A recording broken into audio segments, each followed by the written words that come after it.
Now it's time for me to play around with the presentation of random facts today, brought to you by our friends at the Sign Man in Hollister. Any sort of signage, any sort of logo, they can put it on anything. They can make whatever you want to with your logo, your signage on it.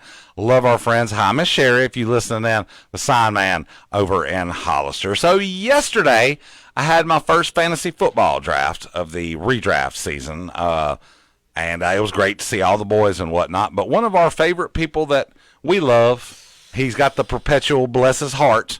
Well, Ron told me I'll spare him the embarrassment of giving his last name. But if you know Ron, you know who I'm talking about. Ron told me, he's like, man, I get off every morning about 6:45 or 6:50 and get in the car, and I hear you do your random facts all the time. He's like, and it's stuff I don't even know. And I told him, I was like, well, son, that's kind of the point behind it. It's random facts, right? Yeah. So I thought it might be fun to sort of play around with our format today. Are you ready, John Browning? I think so. John Browning, I bet you Ron didn't know.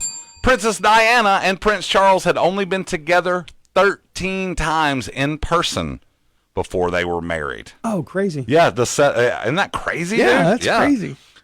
John Browning, I bet Ron didn't know that in the capital city of Manila in the Philippines, the lowest temperature it has ever been, day or night, is 58 degrees Fahrenheit.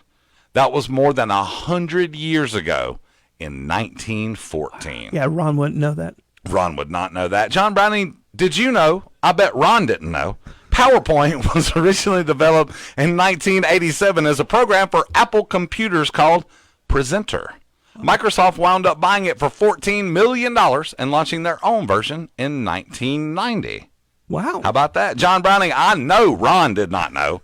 The fax machine was invented the same year people were traveling on the Oregon Trail. 1843 is when the fax machine was invented. That's awesome. And finally, John Browning. Yeah. I bet you Ron doesn't know. Sour Patch Kids are called very bad kids in France. There you go. There's some random facts brought to you by our friends at the Sign Man. Wow. Stuff Ron doesn't know. We do it every morning right around this time.